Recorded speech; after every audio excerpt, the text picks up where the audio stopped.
Muy bien. A veces tengo que hacerlo 2 veces. Sometimes I have to ring it twice. Bienvenidos. Welcome. Bienvenidos a la Congregación Unitariana Universalista de Asheville. Welcome to the Unitarian Universalist Congregation of Asheville.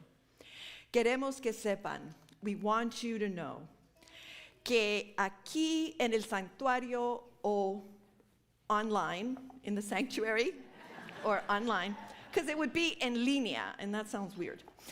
Aquí o allá, quien quiera que seas, whoever you love, a quien quiera que ames, whoever you love, quien quiera que seas, whoever you are, venga de donde venga, wherever you come from, a quien quiera que ame. I said it before, but it matters more now than ever, whoever you love.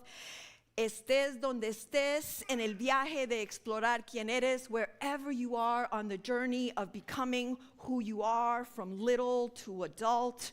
Eres valioso y digno de amor. You are valuable and worthy of love. Eres bienvenida aquí. You are welcome here. We are one people of many beliefs, many origins, sexualities, and genders, and this is the place where we gather. This is the place that is made sacred by your presence. Welcome to today's service. Our theme today is paying attention, and today we're going to send a special hello and pay attention to the fact that there are people watching us online, and we have a special group of UUs at Givens Estates that gather together and watch this service together. So welcome, beloveds, to our service. I'm also grateful this morning for the presence of our awesome choir who are singing today. Yes. And for our music director, Dr. Les Downs. You can clap all you want. And for Simon Jacobs on AV. And for our awesome worship associate, Erin Shadle. And today we are going to have a special testimony by Sammy Jurado, my compatriota, a fellow Colombiano, so I'm super glad he's here. So thank you, Sammy, for being able to be with us today. We are grateful for everyone else who lends a hand because we have ushers and greeters and coffee hour baristas and so many people that keep this place buzzing. And speaking of buzzing, please silence your devices so we can prepare to receive the gift of our centering music.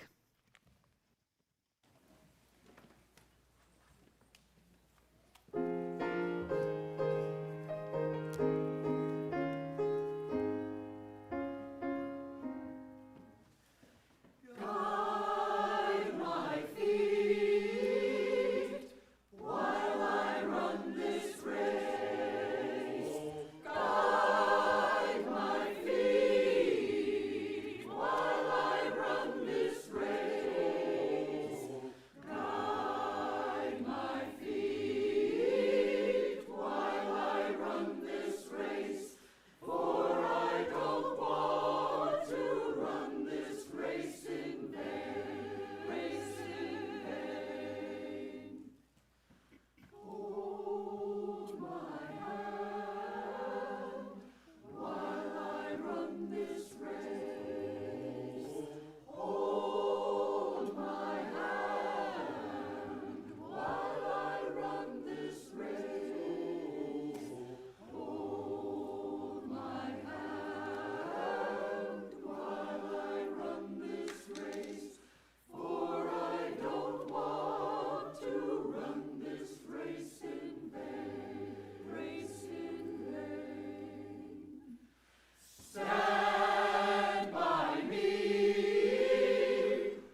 I'd like to ask Gabriel to come on up and light the chalice for us. Oops. Let's see. Hold on. Technical difficulties.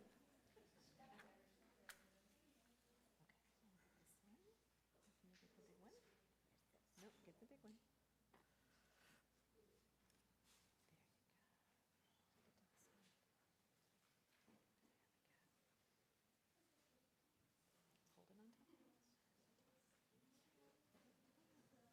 Hold it on top. Okay, I got it. Okay, thank you.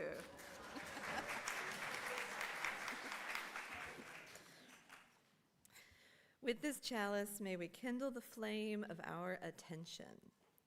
Not too fiery or wild, hopefully, spreading without cause or care, not too dim or fading, unfocused and ineffective, but like a cheerful cook fire and a cozy hearth, like a comforting candle, flickering yet steady.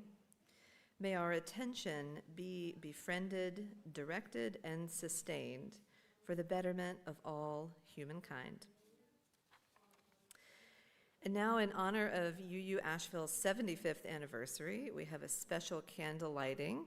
Freda Mengel from the Liberation Collective and Katie Winchell, co-chair of Faith Communities for Immigration Justice.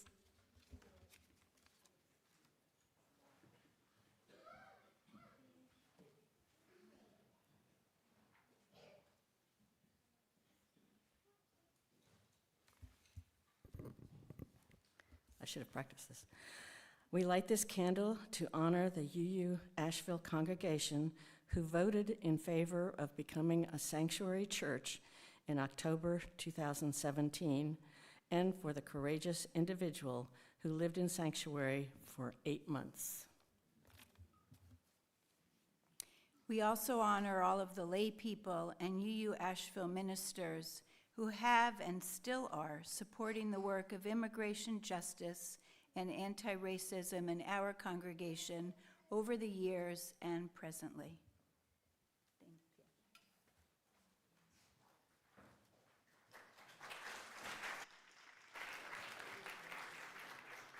Thank you. Thank you, Freda and Katie. And now let us rise in body or spirit and join together in singing. The words are projected on the screens.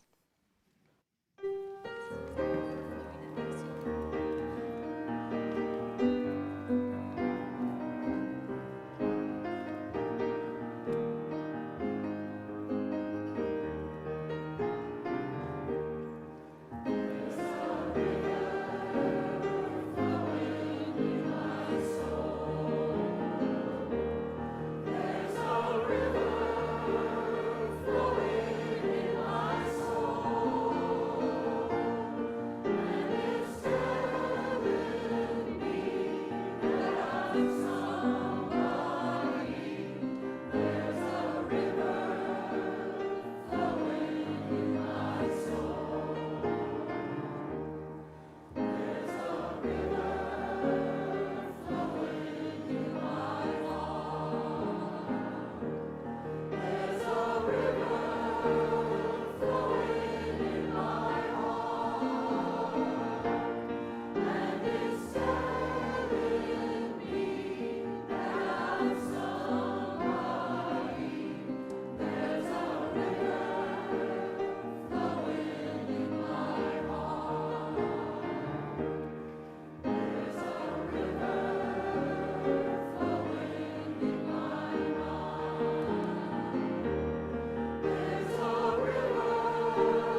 So this morning I have a wisdom story for all of us, and I invite our kiddos, to be paying attention to what happens or doesn't happen to a turtle in the story, okay? So this morning in worship, the adults are going to talk about paying attention. Do you ever find yourself in places where you have to pay attention? Where do you have to pay attention? School. How many of you have to pay attention in school? Okay. Any other places where we have to pay attention? Church. Very good. Y'all hear that? You need to pay attention. And so we're going to listen to a story and explore a way of paying attention. And this is a story from the childhood of a UU minister that lived 150 years ago, whose name is Theodore Parker. How many of you have heard of Theodore Parker? Wonderful. You can put your hands down. Now the rest of you can say you've heard of Theodore Parker. And so this is a story that is from his autobiography. Do you know what an autobiography is? No? Anybody else? Elliot? Yeah. Like you're so much, you write a book about yourself. Yeah, an autobiography. So this is from Recollections of Boyhood. And so Theodore Parker remembers being a little boy living on a farm. What do you think it would be like living on a farm? Lots of cow poop. Lots of cow poop, yes. Maybe fun. Fun? Actually, I do love to live on a farm, but there's only one thing. My grandma lives on a farm. Okay, your grandma lives on a farm, so you can relate to this story. So this story takes place in the summer, and he is on his farm, and let me borrow one of these, and he's walking around. Let's imagine this is a stick. So he's walking around, and there's grass, and he's like pushing the grass away with his stick, and he is listening to what's going on around him, and he hears the creek that's near his farm, and the water is burbling, and he notices on a log, like here's the log. So he notices a log, and imagine this is a turtle, and on that log there is a little, oh look, you have a turtle, that's even better. So there's a turtle there. And I don't think you would do this, but according to Theodore, when he was a kid, he would see the older boys sometimes do mean things to little animals that were on the path. And so he thought, maybe I should do the same. And so he had his stick, and he thought, I'm just going to push that turtle off the log. So he raised his hand to do that, and what do you think happened? It fell off. His hand fell off? Okay, that's a possibility. His hand actually didn't fall off, but he heard a voice in his head that said, it is wrong. And so he put his hand down and lowered that stick and got rid of it and went home. And when he got home, his mother was there to greet him, and he told his mother what happened, that he almost did this thing, and said to his mother, hey, Mom, what is it that told me I was wrong? And so his mother took her in his arms, and she said, Theodore, that force inside you was the voice of conscience. And he maybe didn't understand what conscience meant. And she said, I prefer to call it the voice of God. If you listen and obey, then it will speak clearer and clearer and guide you. If you disobey, it will fade out little by little, and you will be without a guide. It is important, Theodore, that you listen to this voice. And later, Theodore Parker remembered this is an event that made a deep, lasting impression on him. And so in this story, Theodore listened to his inner voice, to what he knew was the right thing to do. And people have different names for this inner voice. Have you ever heard somebody say, just like, I have a gut feeling, like listen to your gut, or listen to your heart, or listen to Jiminy Cricket, or whatever. And whatever the name is not important. The most important thing is that we pay attention to what we feel, because we have a sense of what is wrong or right. So what do you think is in this box? I have a little box here. Can anybody see what's on the box? A bug. Yeah, there's a bug, because he probably saw bugs when he was walking. It looks like how many of you are enjoying the stink bugs? Yes, it does look like a stink bug. And I know they've been all over my house. But what do you think is inside and it's not stink bugs? A cricket. You want to take a look and tell us? Okay. Somebody take a look and tell us what's inside. Stickers of hearts. Oh, stickers of hearts. Nothing that exciting. So what I brought are these little hearts for each of you to take a heart, and you can help give them out. And if you don't want one, that's okay. And the idea is to put this heart somewhere where it will remind you to listen to your inner voice. And I will leave some hearts here for the adults in case it is a helpful reminder. And I will put one on my stove because I always need that reminder. Okay, so that's our time for all ages this morning. Thank you for listening and participating. And now let us sing our children to their classes.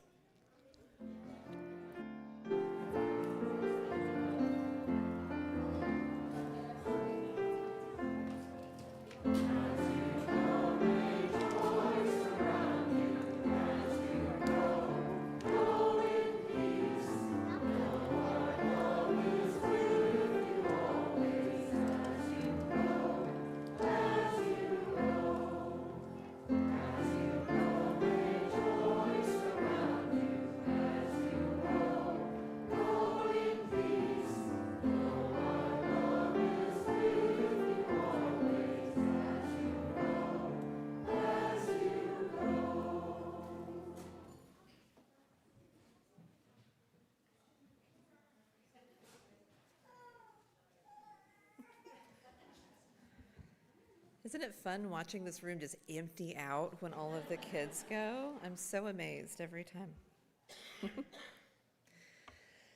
For some of us, paying attention comes naturally, but for the rest of us, it does not. So let's practice together. Everything I suggest is nothing more than an invitation for you to accept or not. Take a deep breath. Close your eyes. With your eyes closed, notice which sense becomes amplified. Are you more aware of the sound of my voice?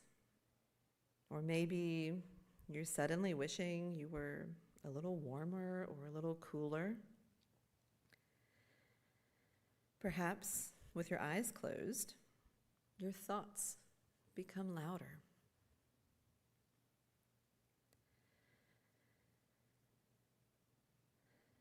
Let's try focusing our collective attention on the same thing.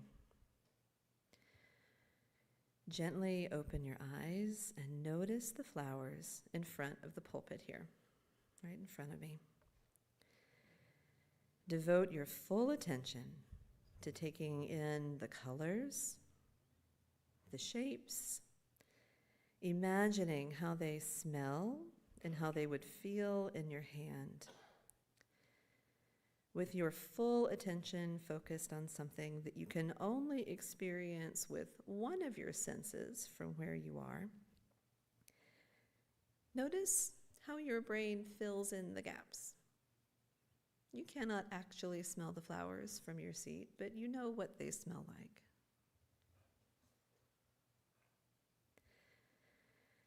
Let us conclude this meditation with our attention now focused to our inner world. With eyes open or closed, take a moment to let your mind just wander.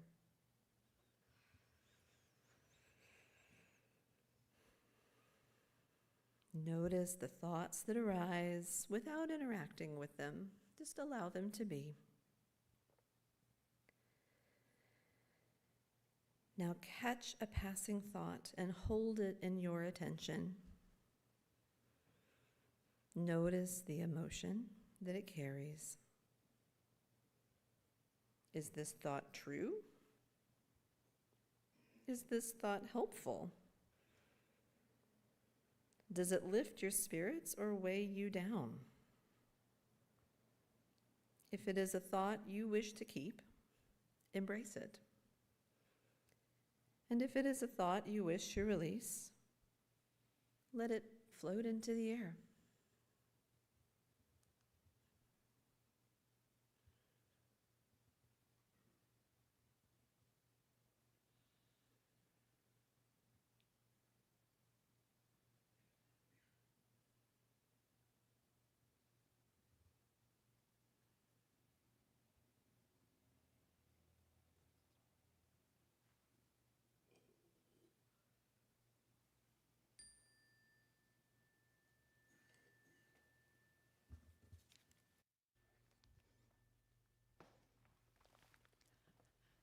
Can you pick up some of the toys?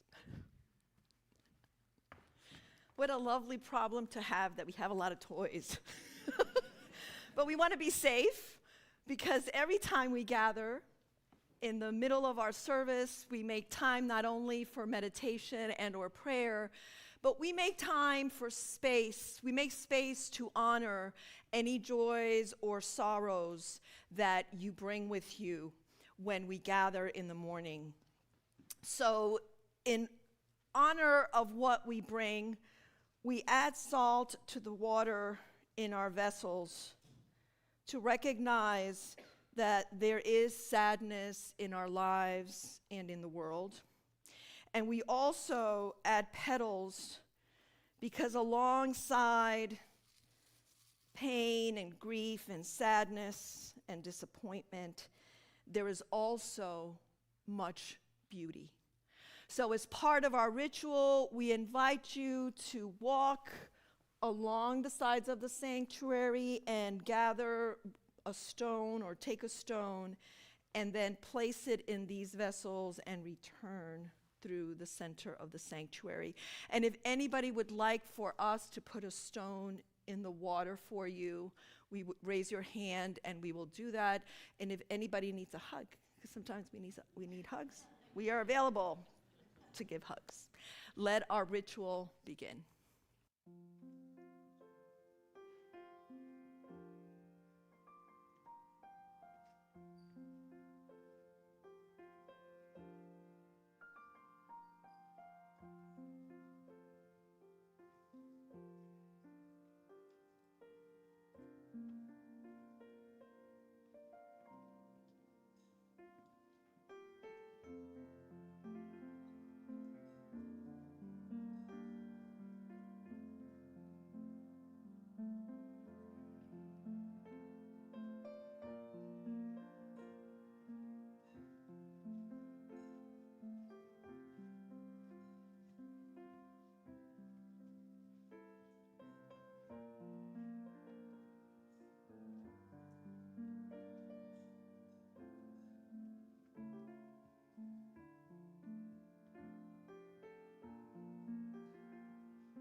If you have placed a stone in the water for a joy in your life, know that this community celebrates and rejoices with you.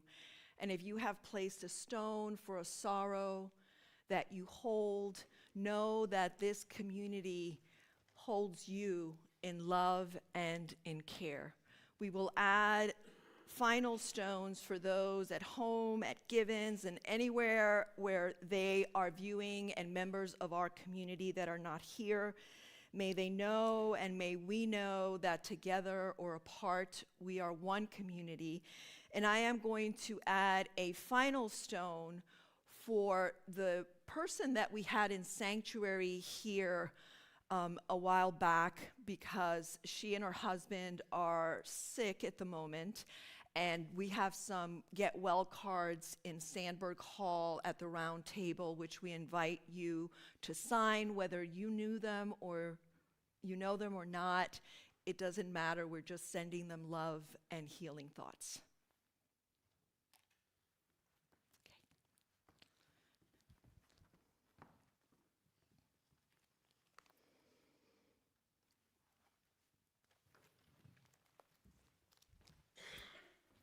Okay, did we forget anything? Good morning.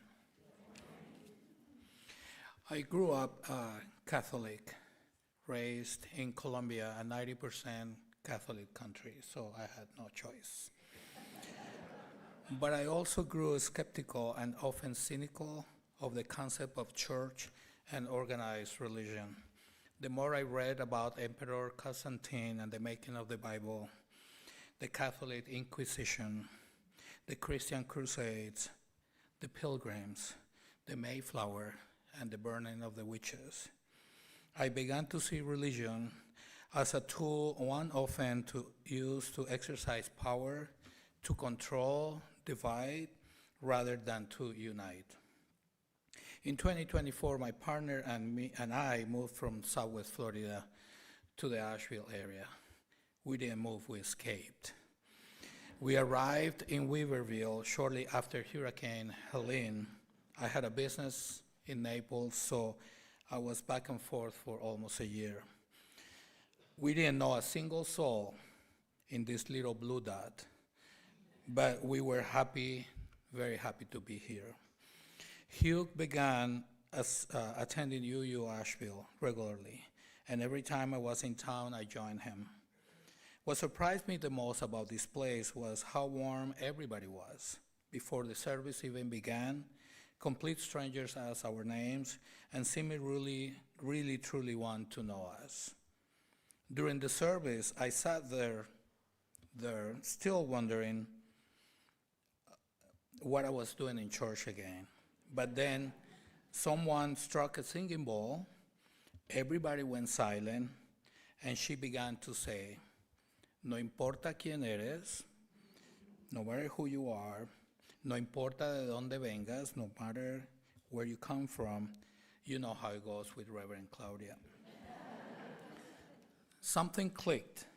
I felt curious, maybe even hopeful.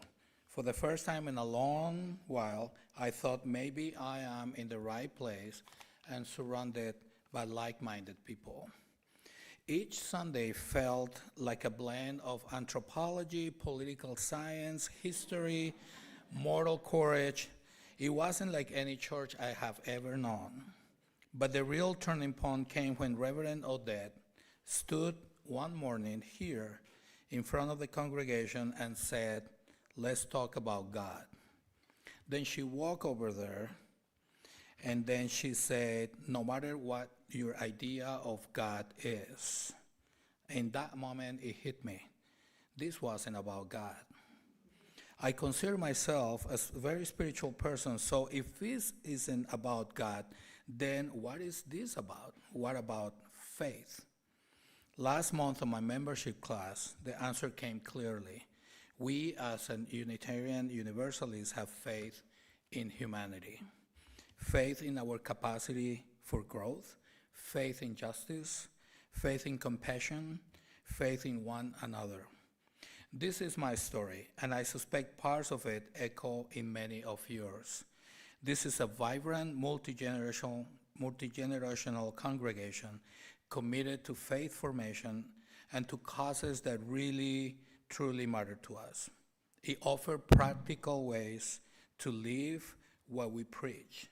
It guides us, challenges us, encourages us to remain active, engaged, and hopeful.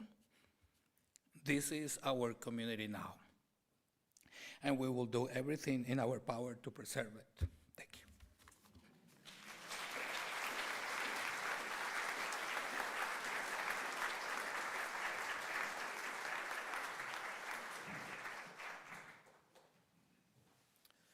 The choir is going to sing a beautiful text that I've included on the back of the order of service, if you have it, along the theme of paying attention.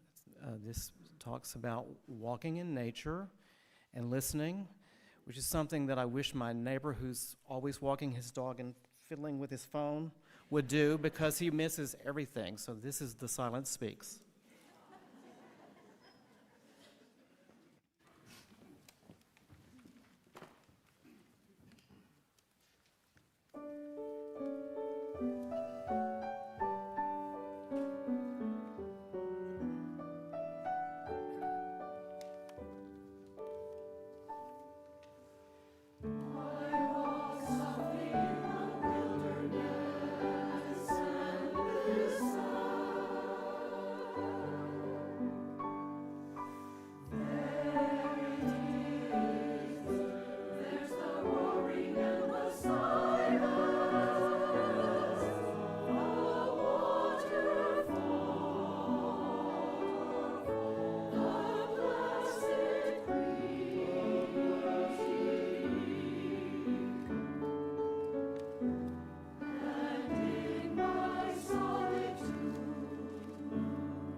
Thank you.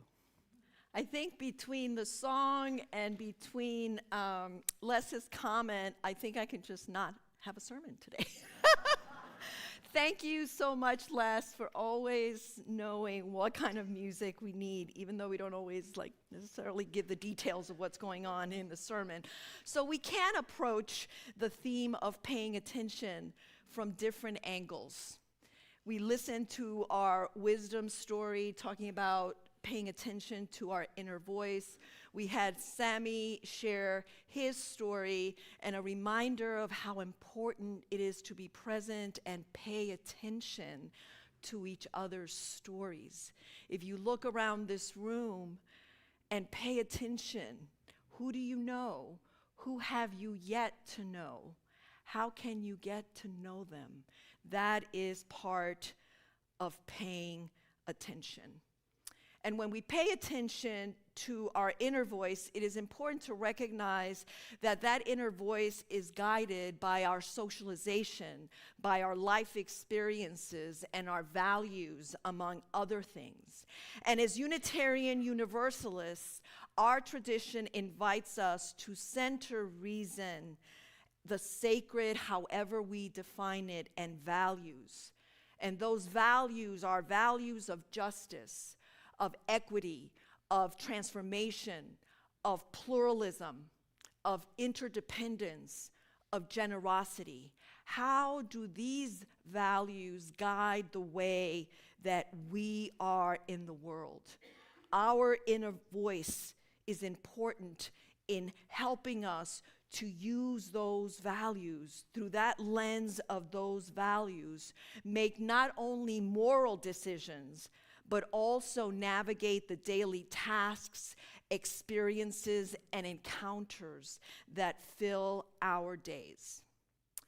But as Les mentioned, sometimes the busyness of our lives drowns out the things around us. Sometimes the busyness drowns out our inner voice and gets in the way of paying attention to our heart. I don't think I'm alone in feeling that I often miss cues and details because I seem to live at times on automatic pilot, going through the routines of my day without really paying attention so I can get things done and check my favorite to-do lists. And something that aggravates that is modern technology.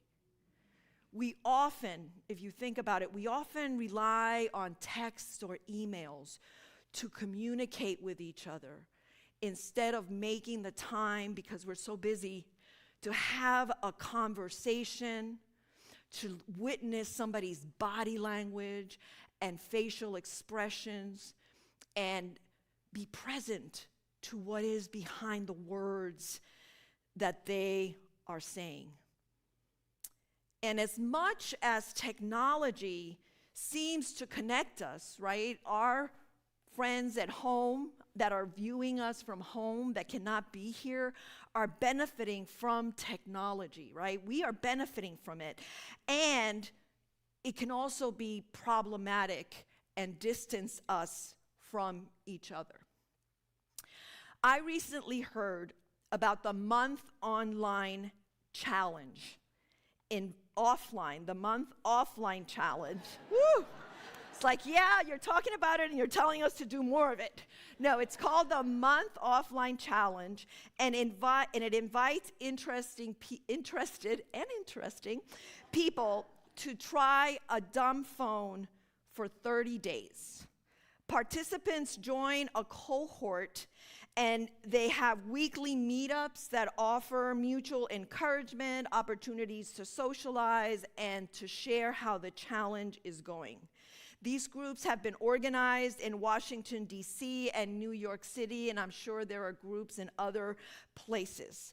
So they use a dumb phone, which is basically a flip phone without Wi-Fi access. They can make calls, they can text awkwardly on their flip phone, and they can access their contacts, and that's it. And this is the pledge they make. We trade dopamine for daylight, doom scrolls for detours, pixels, and I say gasp, for paper maps. Here's to boredom, to wrong turns, to fruitful friction, to shared growth, spontaneous encounters, and life beyond the screen. I spoke to a millennial participating in the challenge because they shared that they needed a social media detox. And they shared that indeed the challenge did help them slow down, pay attention, and be present. They admitted that they can't use their phone to flee from awkward moments or numb themselves from their emotions. They have been spending more time with their thoughts. And they have also realized, imagine that everything isn't so urgent and that instant responses are not always needed. And they have met interesting people who are also committed to the challenge and supportive of each other. They're just starting the challenge, so I look forward to speaking to them when the 30 days are over. And so as I was exploring this, I recalled that a while back there was an article about a group of students in a small college in Santa Fe, New Mexico. And they had a slightly different version. They decided to do 1 week of no technology. And the first thing that they encountered was that they were in college.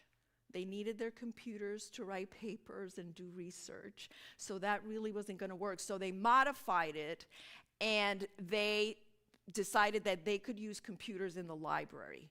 Now, I don't know about you all's college education, but I remember if you went to college, because there's so many ways for us to fulfill our lives, but I remember being in college when they had those small Macs, and you had to reserve the Mac at the library and schlep all your books to the library, and then you also had to get on the queue to print out a document, and it took forever. And that was before Fortran and other ways of working on computers.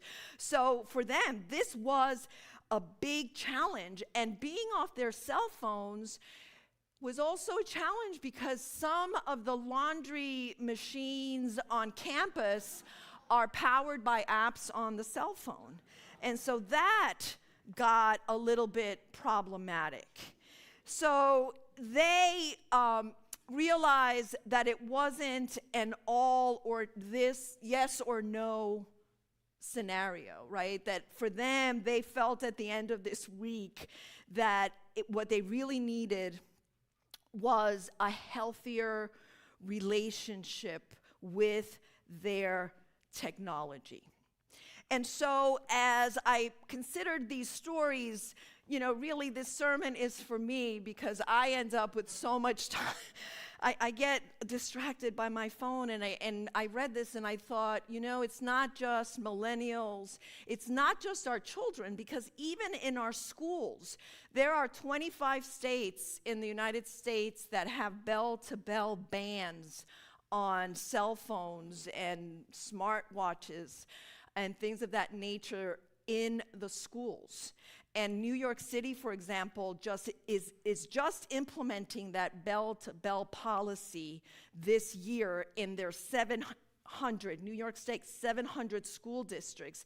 And as you can imagine, trying to store cell phones that are brought to school and take care of all that requires an investment. And there has been criticism of these bell-to-bell policies because some are concerned that means that there's more surveillance of students, trying to make sure they're not using their cell phones. And some suggest that instead of spending money storing cell phones, they could be spending money equipping schools to better support students with the challenges of being a young person today and all the mental health challenges that arise sometimes in our lives. And we don't have enough staff in our schools to support our students. And that's why our teachers end up not just being teachers, but they do everything because our schools are so underfunding, but that's another story.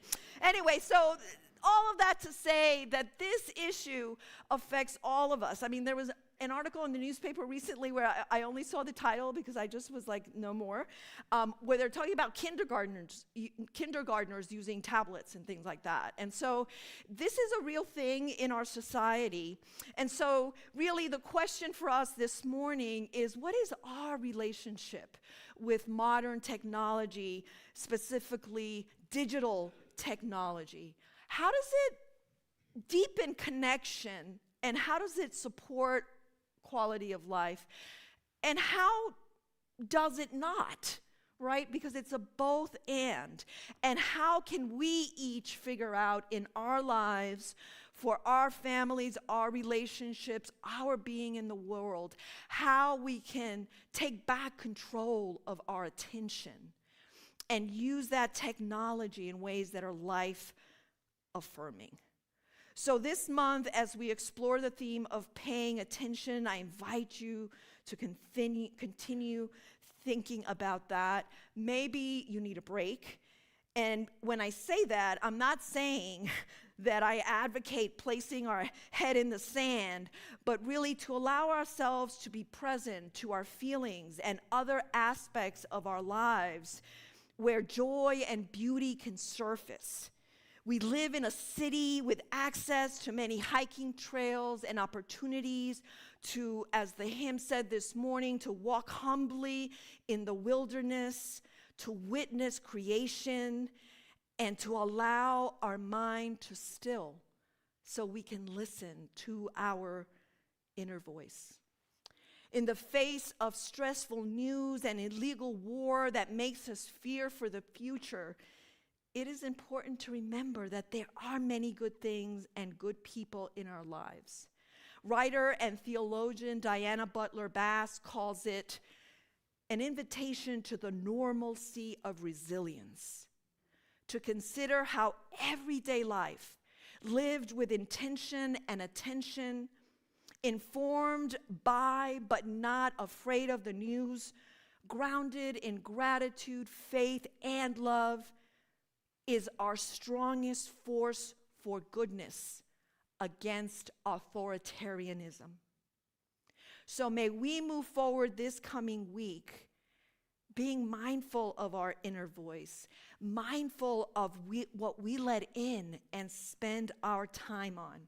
May we be present to ourselves and our beloveds so that together we can live into our Unitarian Universalist values, grounded in love and possibility as we bear witness to both the beauty and the suffering in our world, engaging in ways that move us toward collective liberation. Because if you're not free, I am not free, and no one is free. May it be so, beloveds. Que así sea. And I think we will sing now.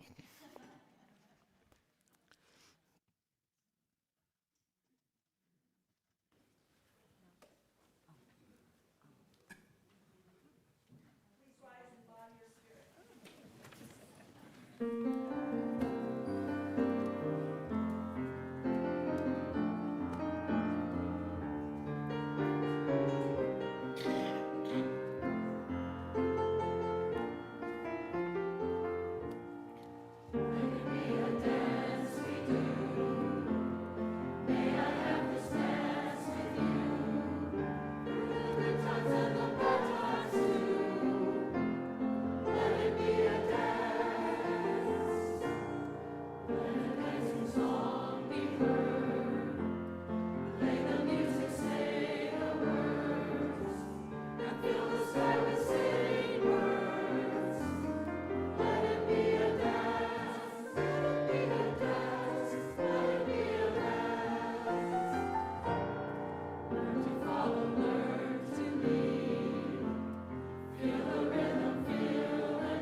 Now we turn our attention to the work of the congregation. First, I'd like to ask any visitors who may be with us today, if you'd like to be recognized, to stand, tell us your name, where you're visiting from. We have some ushers with microphones who will come around to you. So anyone willing to say hello, let us put our full attention on you, no pressure. Ooh, right down in front.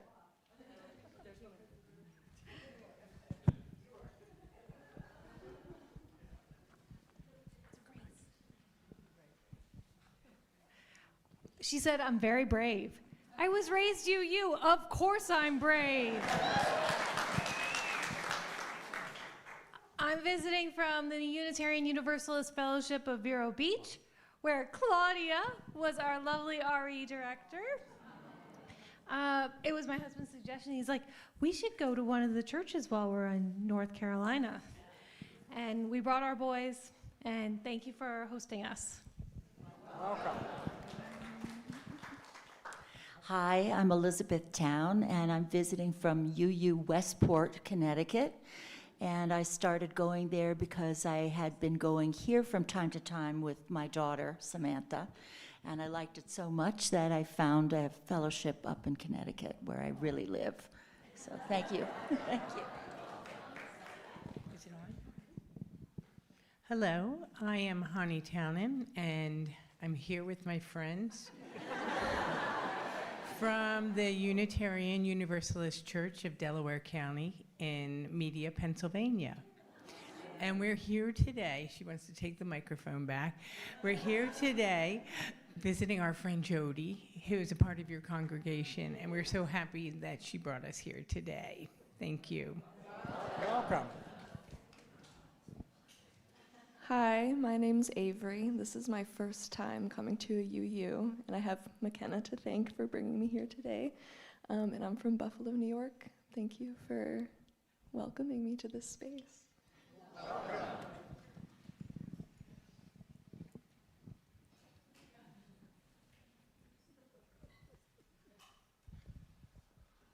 Well, hello, folks. Timothy Sampson. I'm actually visiting from the past. I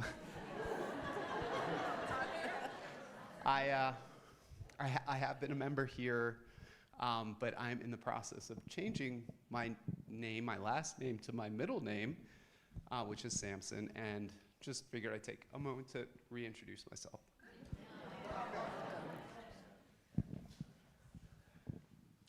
Hi, I'm Jay Hyatt. I feel like I'm coming home.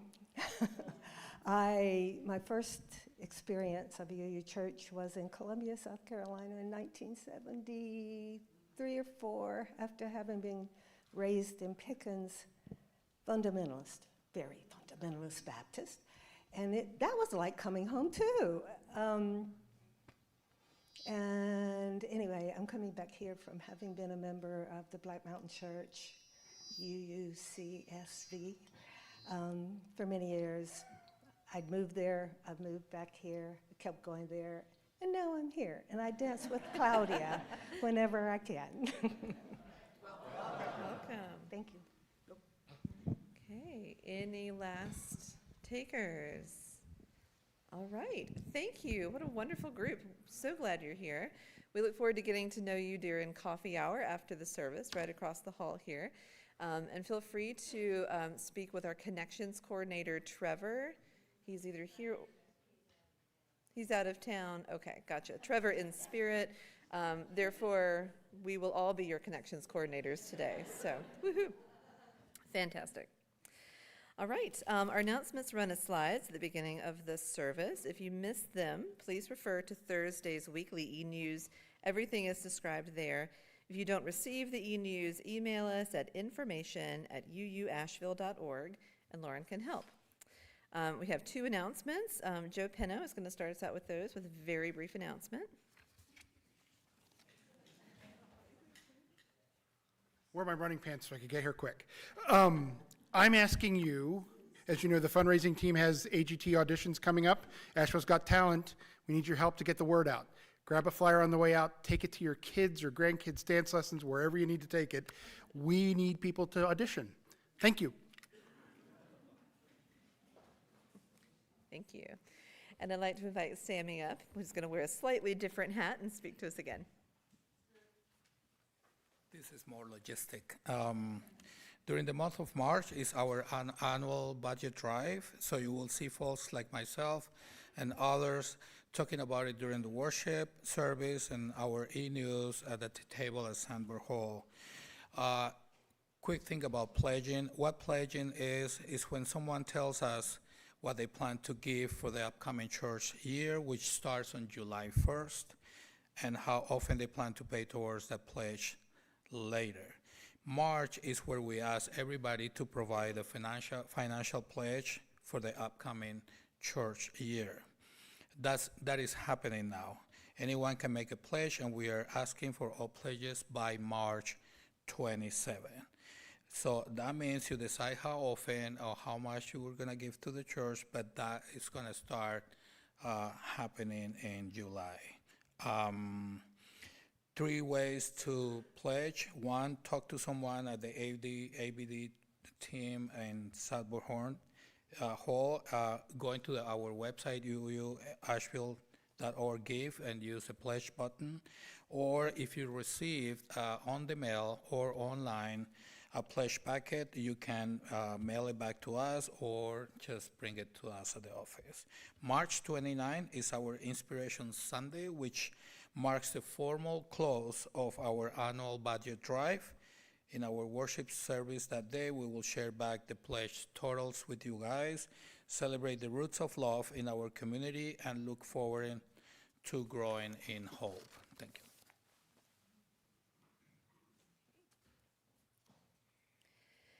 Our community plate recipient this month is Peace Gardens and Market.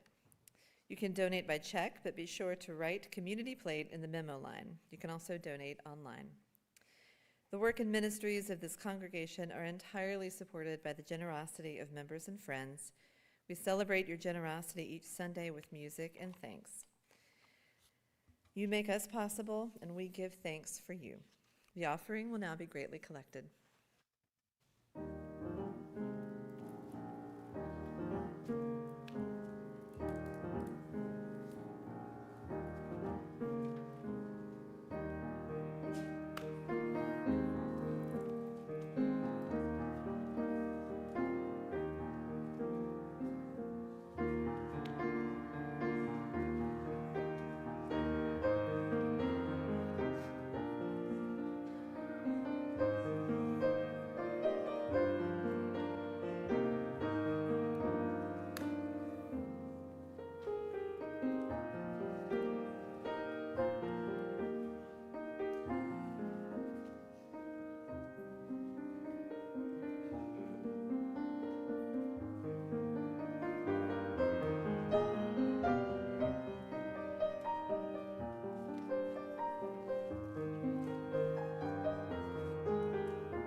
For the gifts of your presence, time, wisdom, and resources, we are grateful.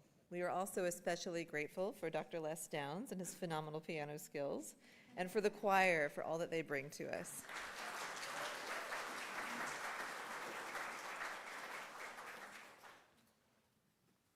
So we're going to sing together, but I just want to say, because we were talking about phones, if you see me using my phone, I'm either adjusting the temperature, yes, or checking the tempo of one of our songs.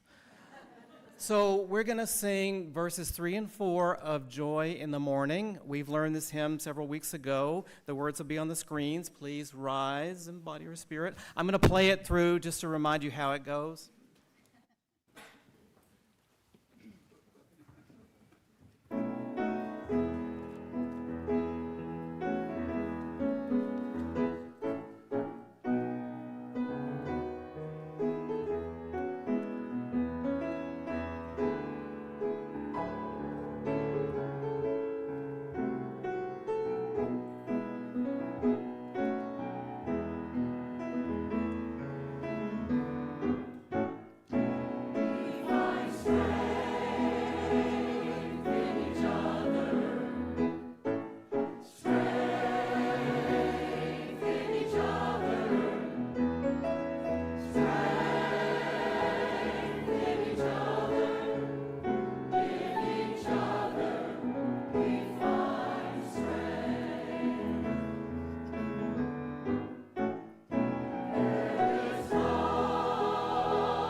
A little confusion.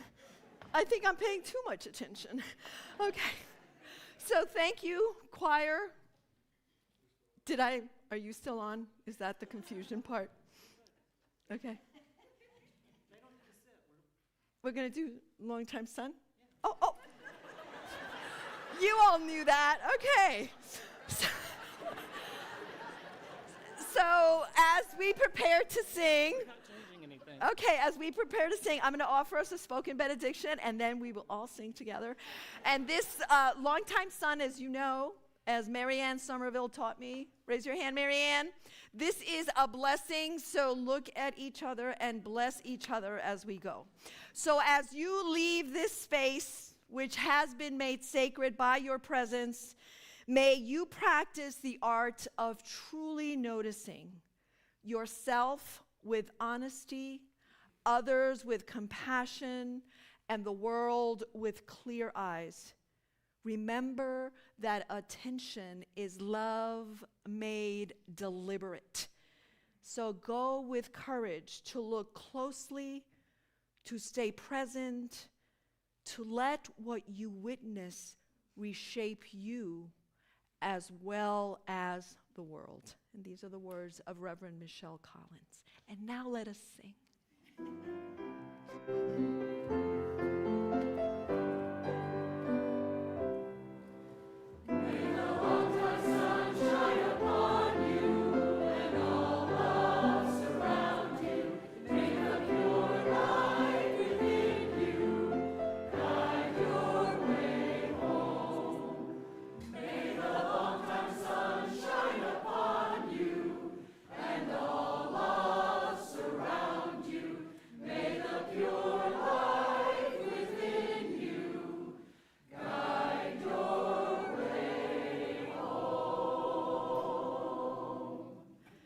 Beloveds, go in peace, vayan en paz. These are the flyers for the talent show, and don't forget to sign the get well cards. Adios. Thank you, choir. Thank you. Thank you, Les. Les, I just have to get my kid. Thank you. Thank you so much.